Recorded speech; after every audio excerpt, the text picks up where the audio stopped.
Welcome to the Close the Chapter podcast. I am Kristen Boyce, a licensed marriage and family therapist with a private practice, Pathways to Healing Counseling. Through conversations, education, strategies, and shared stories, we will be closing the chapter on all the thoughts, feelings, people, and circumstances that don't serve you anymore and open the door to possibilities and the real you. You won't want to miss an episode, so be sure to subscribe. Welcome to this week's Close the Chapter podcast. You are welcome here. You are so incredible that you're taking the time to listen to this podcast. First and foremost, this is a guest that I have been wanting on the podcast for a long time. So when we booked her, I was beyond thrilled because I have listened to her on other podcasts. I've read her books, and she's just as warm and compassionate and authentic as I would have dreamed she would be.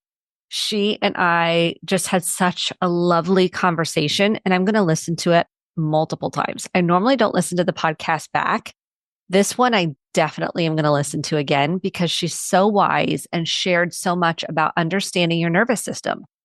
Do you often feel dysregulated? Well, we all get dysregulated. There's not a chance that we're not going to get dysregulated. We can come in and out of dysregulation, and it lives in our bodies. It's a biological response, and it's imperative as a human in this world to learn more about your nervous system because that is how we build connection. It's the way we build connection. Our nervous systems give us information before a word even comes out of our mouths. And if you want to learn more about how to return to calm instead of feeling chaotic, instead of feeling anxious, this gives you a map. And we're going to link the map that she gave me in the show notes because it's so helpful. We'll also try to put it on our website somewhere because using this map can help you get unstuck from shutdown. Maybe you're in a shutdown state, which we talk about. We'll get into all the language of it.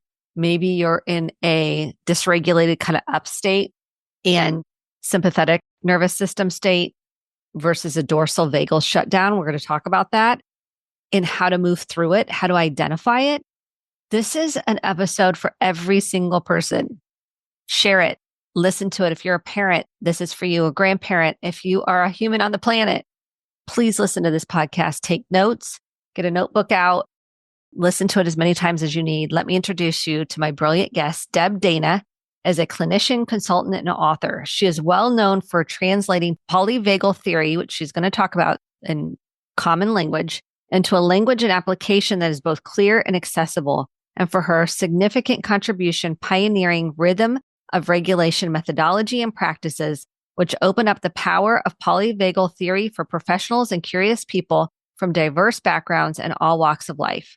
Deb is the author of Polyvagal Theory and Therapy, Engaging Rhythm of Regulation, Polyvagal Exercises for Safety and Connection, 50 Client-Centered Practices, Polyvagal Practices, Anchoring the Self in Safety.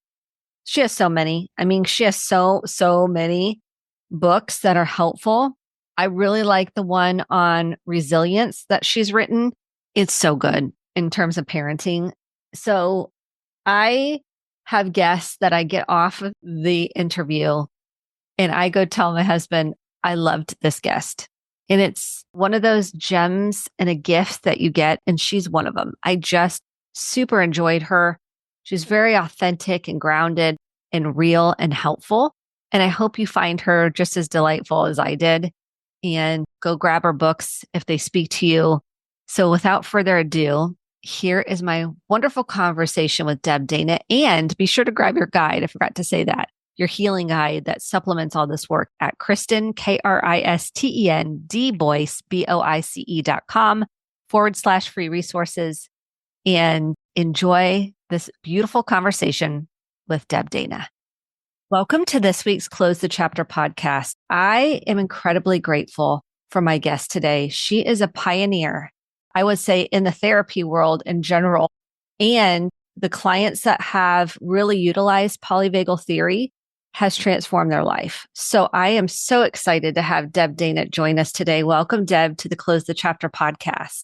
Oh, thank you. It's really lovely to be here. And I love the name of your podcast. That's a lovely thing to think about, closing a chapter. Yeah. Oh, thank you. Mm. Yes, I hope it serves people and knowing there's possibility and hope to move through some hurt and pain from the past to live more fully in the present. So thank you for being here.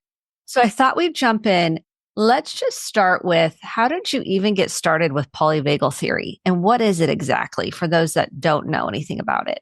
Yeah. I've always been a neuroscience nerd. I'm a licensed clinical social worker. And so I thought my clients need to understand their brains, obviously, because that's what we're working with. But then I read Steve's first book, Steve Porges's first book, and it was as if a missing piece of a puzzle just fell into place. And I thought, oh, this is what my clients need to understand as well, not just the brain, but the nervous system that's giving the information to the brain. So that set me off on a journey to reach out to Steve and talk with him. And then we clinicians always want to use a theory in practical application, right? It was like, well, this is amazing. And what do I do with it?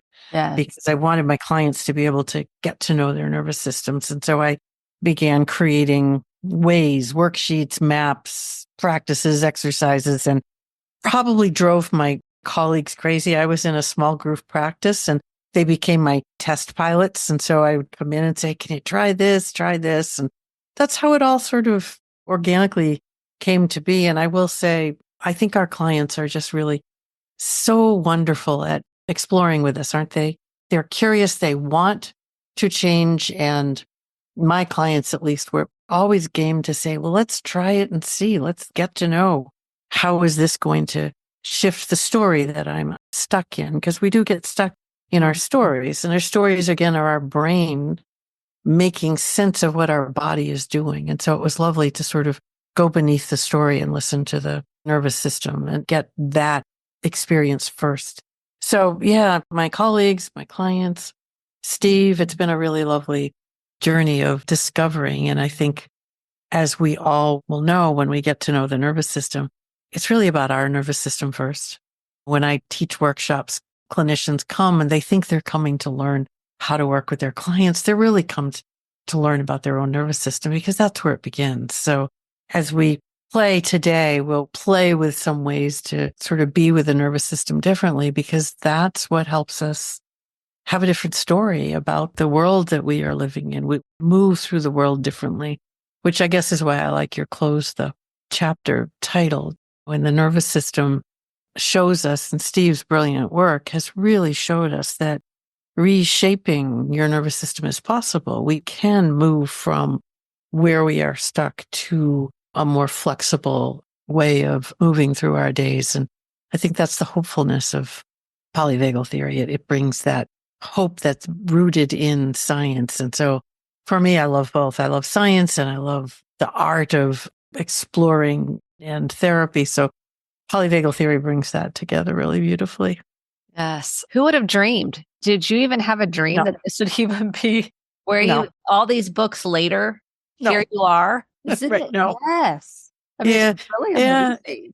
It's crazy. When I think back on it, I think Steve and I, we collaborated on a first book together, a collected edition first book. And I think that was published in 2018. So that's not that long ago. My world just went poof and exploded. And I'm forever grateful for Steve for sort of saying, he's a scientist and he's always said, I'm not a clinician. I need a clinician. So we fit together beautifully. And I will say, if you haven't met him, if your listeners haven't listened to him, he's a deeply brilliant scientist, researcher. He's also one of the kindest humans I have ever met. So he's just a really loving, warm, welcoming presence to try and dive into the science. So that made it nice in the beginning, because the polyvagal theory is, I think, in its simplest form, has three organizing principles that we can talk about if you want. Steve expands that into, there's so much richness there in his 15, 17, however many principles.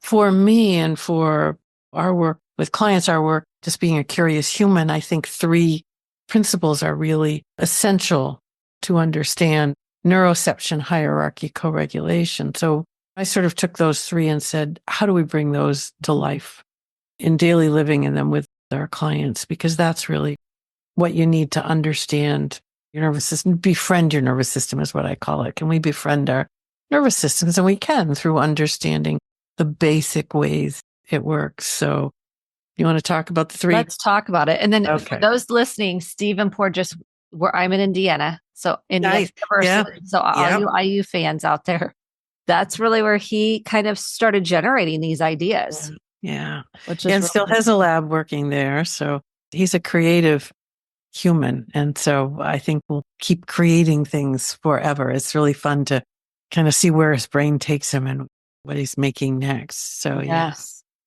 Can you break down the three principles? So for those that just don't even know what polyvagal theory is, simplification of here's three principles.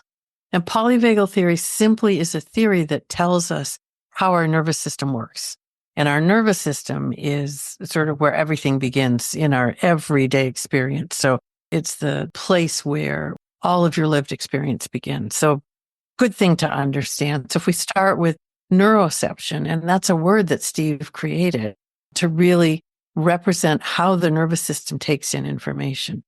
Because the closest word in the English language anyway was perception, but that's a brain process. That's a cognitive process. And the nervous system works before the brain. It works below the level of our cognitive awareness. So he created the word neuroception, which I love. I think it's a great word, don't you? It is. I didn't realize that he coined that.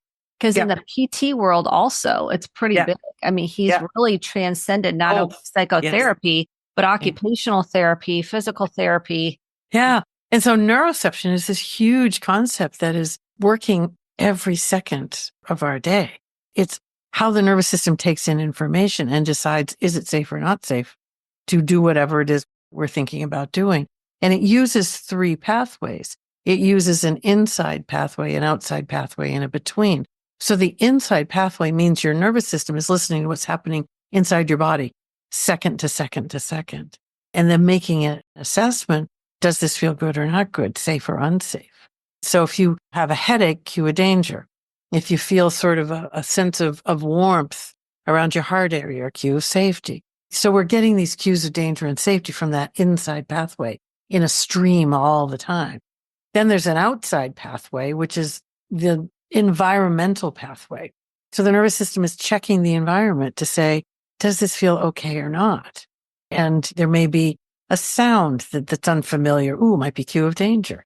There might be beautiful ray of light or the sun, cue of safety, right? And for all of us, that's happening all the time, but we don't become aware of it until we turn our attention to it.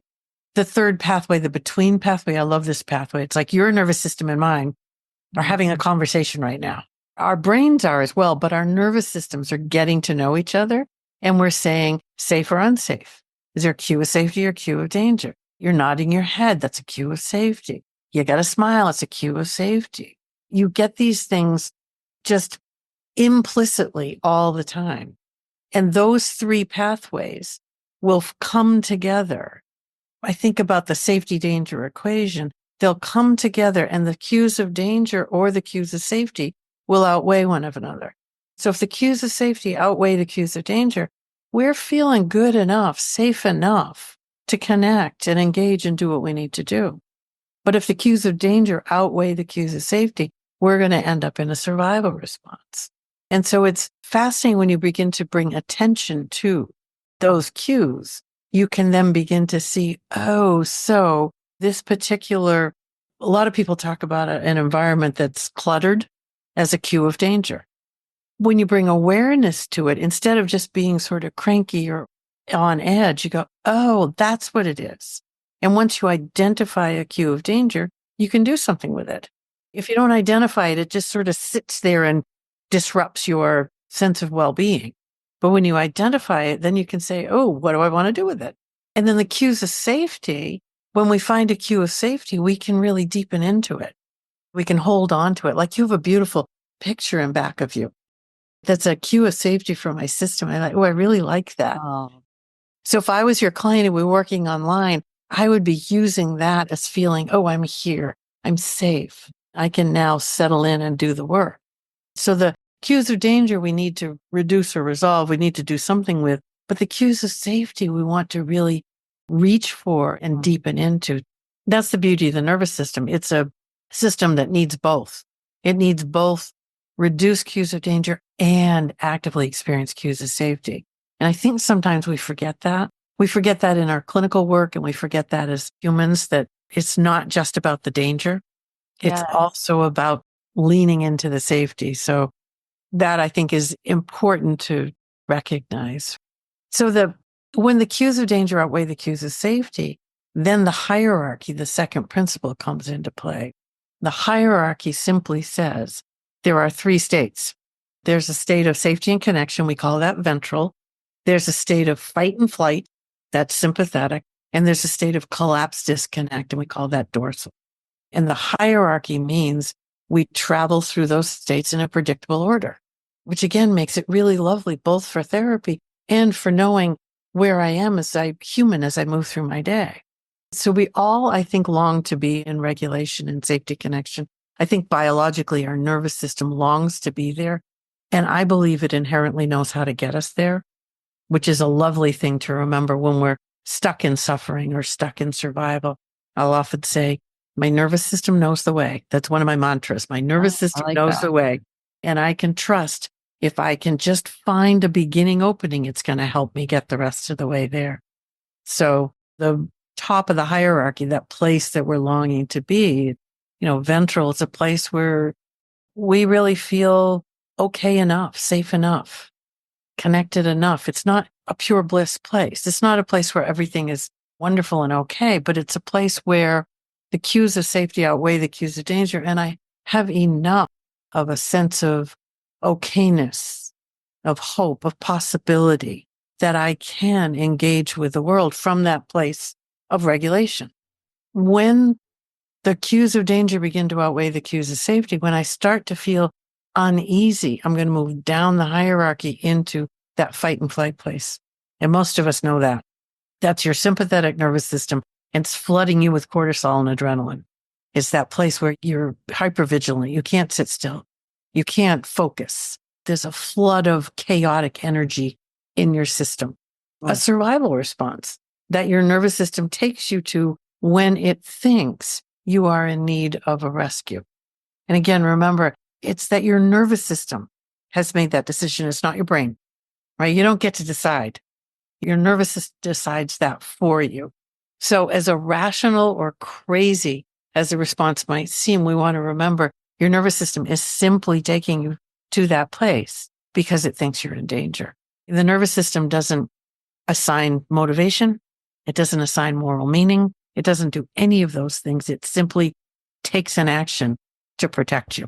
So what we always say is it's acting in service of your safety. No matter how crazy it feels, it's in service of your safety. Yes. So, and the third place on the hierarchy, if the fight and flight response doesn't get you out of danger, the nervous system will take you to the bottom of the hierarchy, which is the disconnect collapse. We're no longer present. We're sort of in that floaty, numb, not really here place. We disappear in some way. And that's, again, the other survival response that your nervous system has available to it. I think I've talked with people a lot and I say, do you ever have that sense where you're sort of going through the motions, but you really don't care? Or you're going through the motions, but you don't really have any energy? It's like, okay. That's that beginning collapse, right? The full collapse might be you don't get out of bed, you don't get dressed, you don't take a shower, you just can't do anything. But there are all these flavors of collapse that people recognize, like, oh yeah, I sort of floated through the day, but I wasn't really there. Yeah.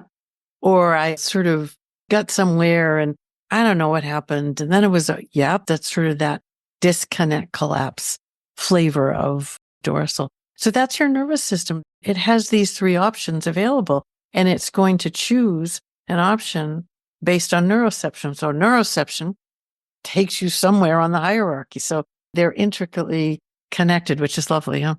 That's very nice. What's dissociation? Would that be dorsal collapse? Yeah. When you're describing that just all that floaty, numb, not really here.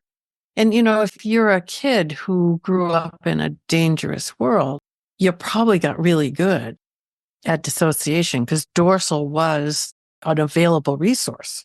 I couldn't leave, but I could not be here. My body had to stay, but I could not be here. So it's a lovely adaptive survival response for us as kids. And then as a grown up, we want to say, ooh, it was needed then. Maybe it's not needed now. I mean, that's the discernment that we begin to bring to our nervous system. We need to sort of update our nervous system, say, I now have other resources available that I did not have back then. It's an interesting way to sort of respect the survival response and then see what else there might be now. That makes sense. Where does someone begin to become more aware of where they are falling? Like, so how does that begin? Yeah. So one of the things I like to do with clients is map the nervous system. And so it's a really simple map of your three states. If we think about sympathetic, I like to map the survival states first. So let's think about sympathetic for a moment. And how does your body show you that you're in this place of the twin pathways of anger and anxiety, fight and flight? How does your body begin to tell you, ooh, you're not feeling so safe anymore? We start with cues from the body, and then we add, what are some of the things you do here? What are some of the feelings? And then what are some of your thoughts? So we begin to build a map in this way. I know I begin to feel sort of fidgety. And then the behaviors are sort of, I'm starting to not be focused and I can't pay attention. I'm cranky. Cranky's the word that I use to describe my initial step into, I get cranky. So, and I go, ooh, now I know where I'm going, right?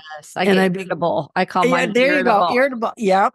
And I begin to think the thoughts are like, I have to do this, or something bad's going to happen if I don't. All those sort of thoughts. And then in dorsal, something very different happens because in dorsal, all that energy drains from your system. So in dorsal, my first clue is I begin to feel like I've just taken a step back. I'm not really here the way I was a minute ago. I begin to lose track of my body. I'm not really in it in the same way. And then the feeling is one of I get sort of fuzzy. And then the thoughts are, oh, why bother? I go to the why bother place. Where do you go?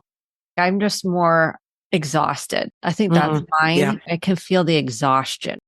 And I want to numb at that point. Yep. I'll get on social media and all of a sudden I'm scrolling. Exactly. And I've left. Right. You kind of know your dorsal, you kind of know your sympathetic. So then how do you know your ventral? And again, how does your body show you you're now in a place where you're safe enough, feeling regulated enough? And for me, there's a sense that I can feel the flow in my body.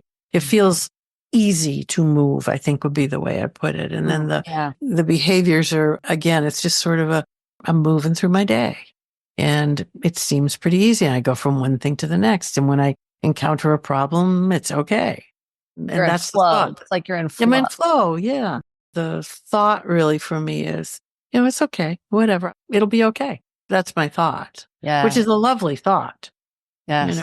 And there's again, a side for me that comes out and like very compassionate and nurturing. It's okay. Yes. It's okay to have your feelings. It's okay to feel that way. Yes. Very tender place for me. Yes. That's a great word. I love that word, tender. So the thing we want to remember is when our neurocepts danger, we don't stay in that place. We go down the hierarchy to sympathetic and then dorsal. And so all of that lovely tenderness and compassion is no longer available to us. So when I'm feeling under threat, it's not that I don't want to be compassionate. I don't want to be flexible and be a problem solver. It's that I'm now biologically unable to do that. And I think that's important for us to remember. It's not my cognitive choice. I didn't choose to not be able to show up and problem solve. My biology says you're unable now. It's not safe. So if we can have some, it is. Yeah, we have some self-compassion for ourselves. Oh, right. Yep, that's why. And I tell my clients all the time, it makes perfect sense that was what you did because you were not in a state of safety and regulation any longer. So then we can look out at the world and we get plenty of opportunity nowadays to look out at the world and look at other people and say, oh, dysregulated. Yes. They're dysregulated. It makes sense that that is what's happening because they don't have access to the qualities of a safe and connected nervous system. It is so Yeah. powerful. I've taught my kids, they're teens now, college and high school, Yeah. word dysregulation. And they'll say, so and so got really dysregulated and something must be going on. And just to Beautiful. know that is Yeah. so empowering Yes. for Yeah. oneself. And Yeah. then you can offer compassion, even though it's hard. Yeah. You can offer more compassion. And compassion, I think, is hard to get to for many of us. I know it is for me often, but I can be curious. Curious is the first sort of place I can go when I enter into that place of ventral safe enough. I can begin to be curious. Dysregulated. Wonder what's going on.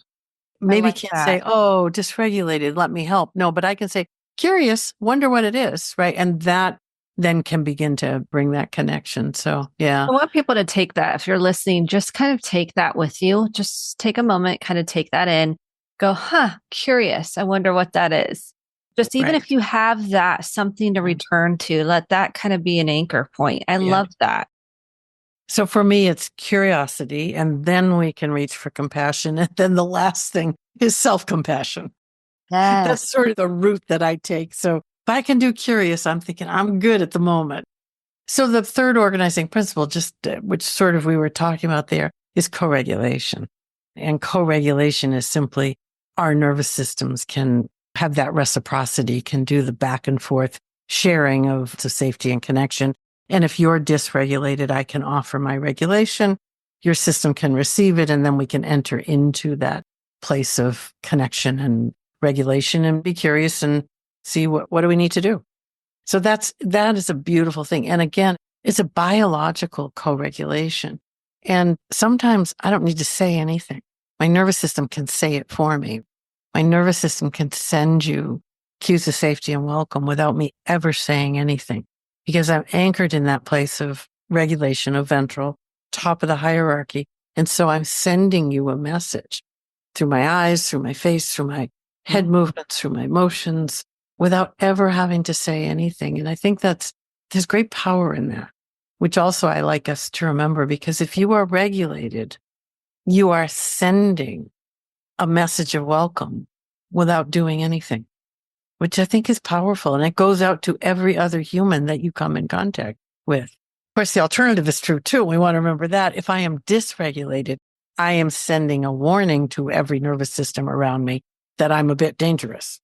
And then that leads me to wanting to say to everybody, none of us are regulated all the time.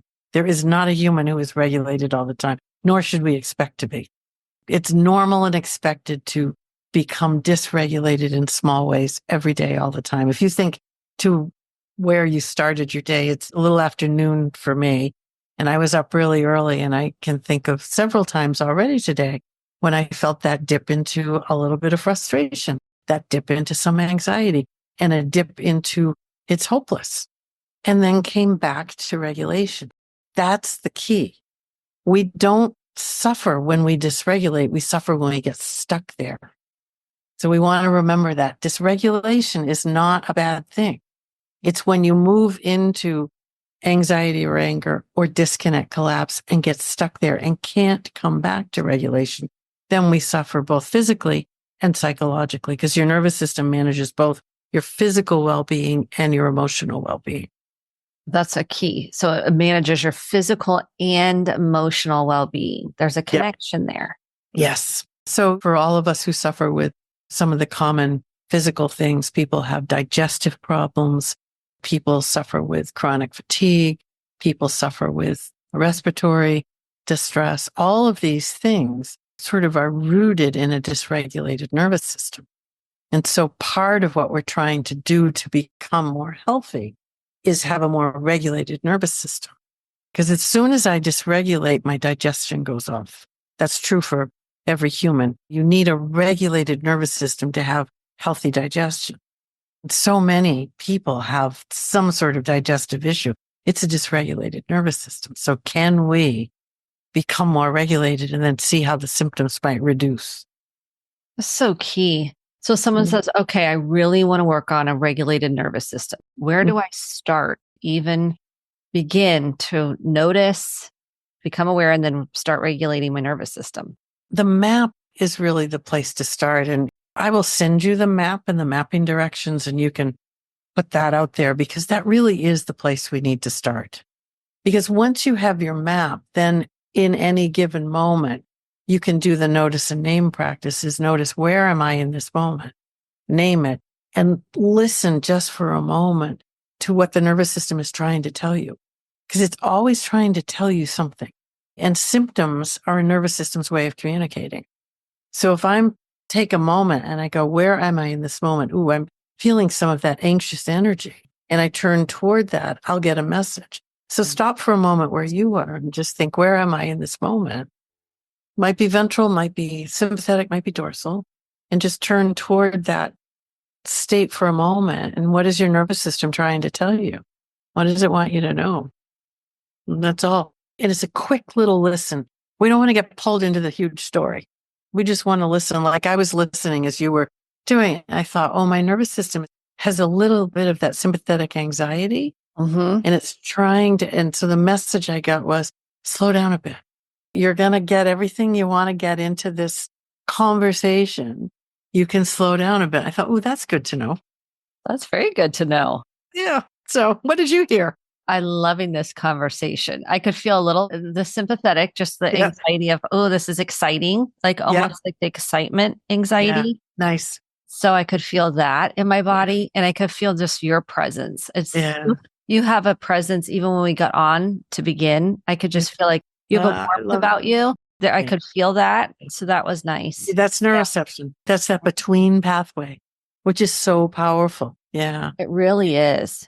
So yeah, once you do the map, then you do the notice and name and listen in practice over and over. Because in the beginning, this is all about information gathering. I need to know where I am so I know what do I need to do next. Because if I'm regulated, let's stay here a little longer. If I'm dysregulated, what do I need to come back? So in sympathetic, I am flooded with energy. My problem is not that I don't have energy. My problem is that energy is chaotic, disorganized. So I want to think, what are the ways I can organize that energy? And we each have our own ways that call to us. So I often will turn on music. I love really loud music. So I'm going to turn really loud music and I'm going to just be with that music. Like what? Like what will you listen to? Now you've got me curious. My dad loved classical music and he loved to blast classical music. So that's probably where it came from. So I often will turn on classical music and blast like a Beethoven, a Mozart, or something else. Opera. I love opera singers. So, and then I have two granddaughters. They are 11 and almost 13, and they make me playlists. So I have no idea who they are, but they're fun to listen to. There you go. I'll turn those on. Right. That's a great idea for those listening. If you have grandkids, or have them make you a playlist. That's absolutely. Okay. I love this. So music is one for me. Yeah. Loud music. It's interesting. A lot of people love to move. I'm less of a mover. You might be a mover. I'm less of a mover. I'm more of a take it in and feel it come in. And I'm less of a mover too. Yeah. And sometimes it simply is get up and get out of the house. Enlarge your perspective. It's part of what happens when we go to that fight, flight places we get a very narrow vision. And we get stuck in that narrow vision. So what do you do to enlarge your perspective? And for me, sometimes it's I just got to get out, because I could stay in my house, just change your environment, working, change the environment. Yeah. And that helps. Yeah. And then in the dorsal place, it's the opposite, because we don't have energy. Yes. Sympathetic, flooded with energy. Dorsal, all that energy is drained. How do you gently bring back energy? And gently is the key word, because oftentimes people, well-meaning, good-hearted people, will say, well, just get up and go for a walk. It's like, really, that is something I can't possibly do. I don't have the energy to do that. And therapists even, I've worked with a lot of therapists who will say, well, I asked my client to do that. Could they do that? They didn't have the energy to go for a walk or go call a friend or make a date I have no energy to do that. So what do you do, again, that doesn't require much energy, but brings a little bit in? Yes. I have a cat I live with, so often it's the cat. What's your cat's name? I love animals. Buddy. He's a sweetheart. I know. So often it's Buddy, because he's always around, and that's easy. Again, music is lovely. You can push a button, very different music for this, but you can push a button and the music is there. I have enough energy to do that. I can remember moments of being with people, and the remembering comes into my nervous system. So it's the simple little things that you can do. I can't go for a walk, but I can look out the window. It's the little things. Dorsal, you want to be kind to yourself, be gentle. And once the energy begins to come back in, you're going to find your way to being able to actually go outside or phone a friend or text somebody. But in the beginning, that's too much. Thank you for saying that. I don't think people recognize that is, you're like, okay, go do this. Well, just the thought of it, they're like, there's no way I could do that. So it's really honoring that part of your nervous system. Yes. Not shaming that part. Right. And we want to remember that the person in dorsal has lost hope. Dorsal is a place of why bother? Nothing's ever going to change. I have no options. I have no hope. And so we try to tell people, be hopeful. It'll be okay. The sun will shine, the silver lining, whatever. We forget they aren't choosing this. Their nervous system has said, no hope can live here because it's dangerous. It is better to be shut down and collapse. It's safer to be shut down and collapse. So when we come at someone and say, oh, let's try these 5 things, it's shaming, it's overwhelming, and they'll go deeper into dorsal. If someone's in dorsal, and dorsal is a place I know well, each of us has what I call a home away from home in either sympathetic or dorsal. It's where your system takes you more often, and mine more often will take me to dorsal. So I'm very familiar with dorsal. And I've learned that what a person in dorsal needs is just to know there's another human there. So I will often say to people, I'm right here with you. Nothing else. I'm right here with you and let's do whatever. Just, I'm right here with you. That's it. And with clients, I would say, I'm right here with you and we can stay here as long as your system needs us to. That's it. This is so important. I'm right here with you as someone. That's all you need to say. Yeah. Because in dorsal, we feel alone, lost, abandoned. My clients would say, I'm where no one is ever going to find me when I go to dorsal. So the antidote, I'm right here with you. That hit my spirit in such a tender way. Yeah. I just feel like that is it. Because you're not trying to talk someone out of or shame them or, come on, we're going to help you feel better. You're going to have a window of tolerance to say, it's okay. I'm right here with you. That's it. Yes. And that takes us being able to be regulated around someone who is in dorsal despair. That's really hard. So for all the clinicians who listen, that's your growing edge. How do you stay regulated and just be with? Because we often try to problem solve. And we think we have to have the answers. We have to be helpful. We have to have the answers. Right. And this is what is helpful to the client is just be. I'm right here that is you. the answer. Yeah. And even if you have a grandchild, parent, because I know I love your resilience book. Love that book. Holds a special place in my heart. I really believe that's the same words, isn't it? Yeah. I mean, yes. Yeah. Same words. With my grandkids, same thing. When they're really totally sympathetically dysregulated, ooh, what do we need to do? You have more energy. You meet them with energy. And when they're in that place of hopelessness, because middle school girls can go to hopelessness. Yep, because there are a lot of dysregulated beings in middle school. They're just sitting there going, oh, I'm right here with you. Let's just sit here together. That's it.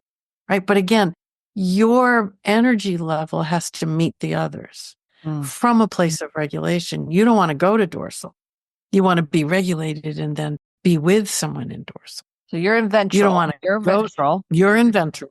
Yeah. So and you're going to go be. You're not going to match. You're just going to go be this as staying in a quiet way, in that quiet place. And then in sympathetic, I'm anchored in ventral and I'm going to go be with someone in sympathetic with a lot more energy. Again, so in ventral. What would that look like? Like if you were meeting your granddaughter or grandkids or whatever. Ooh, what do we need to do? I often ask that question. What do we need to do? Not what do you want to do or what we should, but what do you need to do? Because the nervous system will show you. And if you have nervous system language, my grandkids now will do that with me. What does your nervous system want right now? And it will tell you. It needs to go run. It wants to go out. It wants to eat ice cream. It wants to, I don't know, whatever that is. What does your nervous system need in this moment? That's really the guiding question. Yes. Could we teach this all across this? What does your nervous system need? And if we're equipped with the languaging, but Yeah. more importantly, your self-connection to your nervous system. Yes. It's like even asking yourself, what does my nervous system need? Yeah. That's the first question. What does my nervous system need? And then I can look at you and say, now, what does that nervous system need? And it's not what do you need to come to ventral, because that's not always where you can get to, but just what does it need in the moment? Right? A person in dorsal, their nervous system just needs to know it's not alone. That's it. And sympathetic, it needs to know it can have big energy and emotions and it's okay. Because people in dysregulation have a fear they'll never get out of that. I mean, that's the fear. I'm going to be stuck in this crazy making place forever, or I'm going to be in this hopeless place forever. So we are bringing the reminder that your nervous system knows the way back to regulation. Right? So let's say someone's in fight. I work with couples. Someone's in fight. Someone's in kind of freeze. Yep. Because you're just like, okay, what does your nervous system need? They're in fight. The other person's kind of in this self-protective place. Like you're scary. You're in danger. How do you navigate that if someone's in fight, someone's in more of a freeze state? Yeah. I'm one that loves to narrate for others who I think feels like, because we've done the map, feels like you're in the sympathetic part of your map and it feels like your partner's gone to the dorsal part of their map. Because the dorsal person's really not taken in the info. The sympathetic person can at least recognize you're there and, yep, okay, what do we need to be able to bring a bit of regulation in? So I'm going to start with the person in sympathetic because they're closer to regulation. I have a better shot at helping them regulate. Okay. And then the two of us are going to go to the person in dorsal and bring our regulating energies to the person in dorsal. I mean, that's really the beginning of family work, of couples work. It is. I love family systems work. It's my favorite. Yes. So how do I help one of them come to a bit more? That's co-regulation. I'm going to do it with you. And then the two of us are going to go be with the other one. And it's interesting, as you probably know in your work with couples, in the beginning, one partner will say, why am I always the one? Why is it always me? You're scripting this. This happens so many times, so much. And so now I get to say, well, because biologically you're closer to regulation and we can get you there more quickly. And then we can go help your partner. When your partner becomes more regulated down the road, it won't be this way. But I can give people a biological reason. Here's what's happening and here's where we're heading. And as soon as your partner has more capacity for regulation, it's not going to be you doing all the work. You articulated this in a way I've never heard. So helpful. Yeah. And that's why parenting, the parent has to regulate first. Yes. Otherwise, we can't really help our child. Exactly. And it's interesting because it's a responsibility we carry as a parent, as a therapist, as a colleague, whatever it is, to be regulated so that the other person has that resource. As parents, our kids don't have a good chance at regulating if we're dysregulated.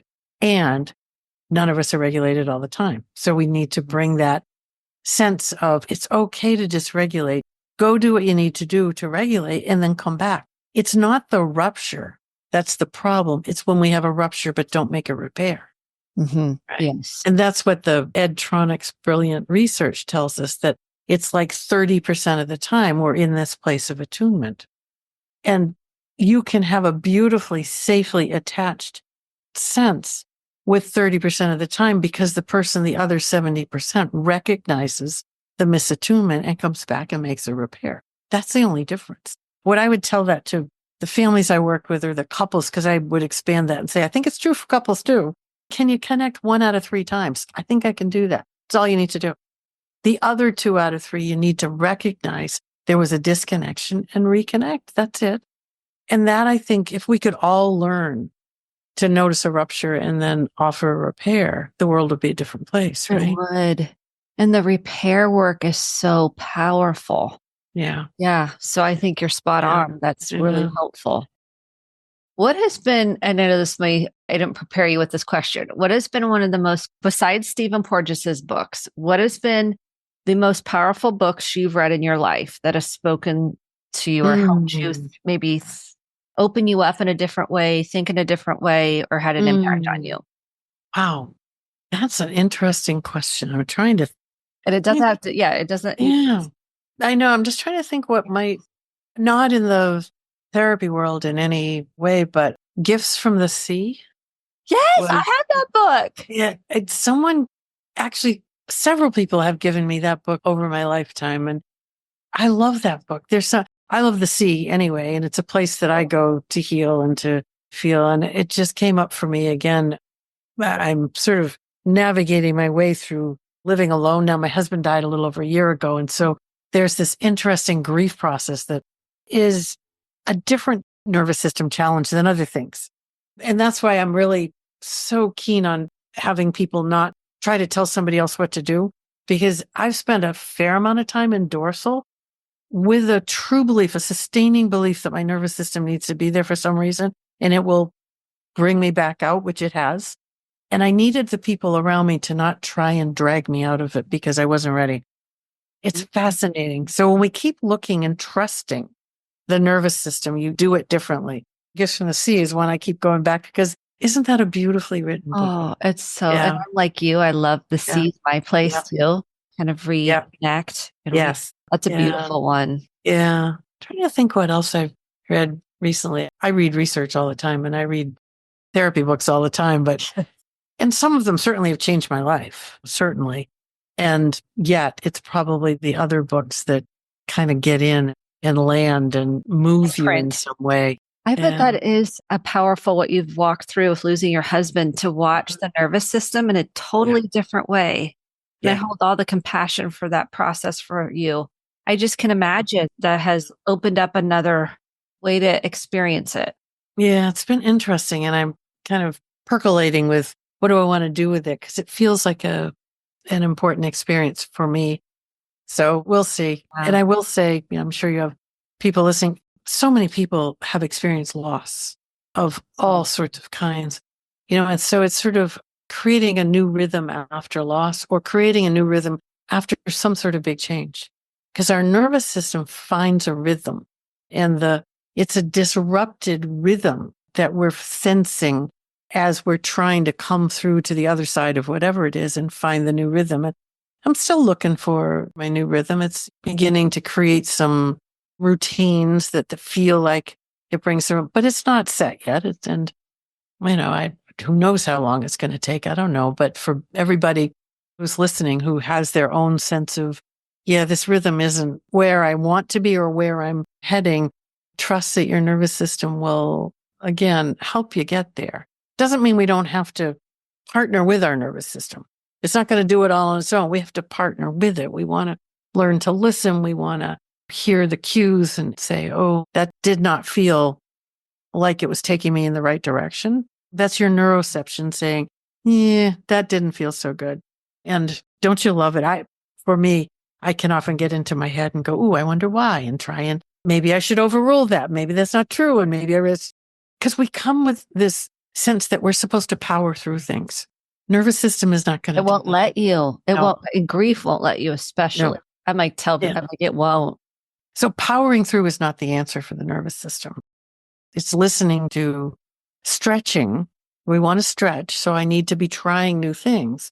So I say we stretch, not stress. That's the thing we do. Because once I go beyond the stretch to the overriding what my system's telling me into a stress, I go into a survival response. And then I'm right back in an old pattern, in an old story.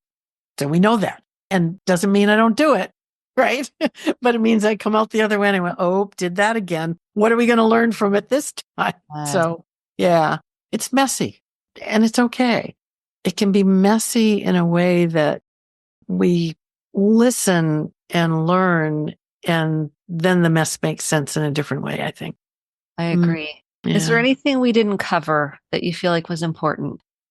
Oh, I think I would like to say that it's the tiny moments of okayness that we're looking for. We don't need to spend a few hours or a day in okayness, in safety, to have our system feel the difference, feel the shift happening. And I think that's important because for many of us right now, we have these moments. You might get 5 minutes. Oh, you have a little dog in back of you that just came. to say hi. I love it. Oh, Yeah. a couple. Hello. Oh, Hello, friends. Yes. see, that's a moment of, I call those glimmers, right? That's a glimmer for me. I said, oh, there's a little being there. And I stopped to notice that out loud. I didn't let it just go by. And it landed here. I could feel it in my system. Every time some little moment like that happens and you stop just for a few seconds to take it in, it lands again and it begins to accumulate. So those tiny moments will begin to shift your system towards having more access to the ventral state of safety and connection. And I think for me, that's been reassuring to remember that I don't need big, long, tiny moments will add up. And again, I think those are within reach for most of us, the tiny moments. And it doesn't discount the suffering. It's a both and. It gives me more capacity to be with my suffering differently. And that's what we're trying to do with humans, I think. Yes. Thank you so much, Deb. Where can people find you if they're like, I love her? Rhythmofregulation.com is my website. So come there, and we have lots of free stuff. We've got workshops that we post when I do them. We've got meditations that are beautiful. We've got podcasts. We'll put this podcast link up. It's really fun to go. I sometimes just go to seek. I have a wonderful assistant. Her name is Melissa, who updates things, and she makes it look beautiful too. So it's like, oh, this feels good to my nervous system. So come to Rhythm of Regulation. You can leave a glimmer for us there. We're collecting glimmers to create a global glimmer collage. So yeah. I love that verbiage. That's a glimmer. Like, I like that. And the Rhythm of Regulation. I'm like, oh, yes, I like that. Yes. Nice website title. I don't know where you find the time to write and do everything you do. My goodness, you've written so many books in the past 5, 6, 7 years. I know. It's been a passion and a purpose, which, when you get a spark comes in, it's just like, ooh, this. And I will say, I wrote the nervous system workbook is just out. And the Glimmers journal is coming out in March. And in the publishing world, it takes a long time for things to come from final draft to publication. And so I was writing both of those as Bob was in his final months of life, and then finished them after he died. And when I got the pages back to read the proofs, it was like, oh, I hope I like it still. I didn't remember writing some of it because that's what your brain does. You just focus, you do. But I do like them. So, but it was lovely for me to think, oh, there is purpose. My nervous system knew that this would help me make it through. So I'm taking a break now from writing for a little bit. I'm just going to enjoy. I'll give you my thought for the new year, and you can see what you want to do, and your listeners can see. I thought, what do I need? What do I want to bring, like a intention, not goals really, but what's needed in my life? And I came up with, I need joy and purpose. So I'm putting those two together. I need joy. I need those moments of joy because I can get really driven in work. So I need the moments of joy, but I need to feel like I'm serving a purpose. So joy and purpose. Those are my two. And you can I love play that. with what yours did are. that download for you pretty easily? Or did you have, it just kind of came through. That's what you. And it came from a moment of feeling unfulfilled, of feeling unhappy and thinking, why? What's going on? Got lots going on, is that shouldn't, right? When you think should or shouldn't. I should be grateful for what I have. And yes. Right. So it came from that place. And I thought something's not fitting with my system. So I sat for a moment. That's what I got. So you can see what yours are, and you can email me and let me know. I love that. Yes, I invite everybody listening to kind of think about what that is for you in the new year. I'm going to think about yours. Those resonated for me. I was like, yes, it's joy is one of those that's been on my list for a while. So I think I have moments of joy, but really, really letting my nervous system bask. Notice it and take it in and be with it. Exactly. Yeah. So I will send you all those well wishes for Thank you. Year. Thank you. Thank you so much, Deb. I appreciate the work you're doing in the world. It is serving such a purpose in even my life, and I know my clients' lives. So thank you for being who you are and being the vessel for really helping people find healing in their nervous systems. Thank you. Thank you. Thank you so much for listening to the Close the Chapter podcast. My hope is that you took home some actionable steps along with motivation, inspiration, and hope for making sustainable change in your life. If you enjoyed this episode, click the subscribe button to be sure to get the updated episodes every week and share with a friend or a family member. For more information about how to get connected, visit Kristen, Kristen, Boyce, Boice.com. Thanks and have a great day.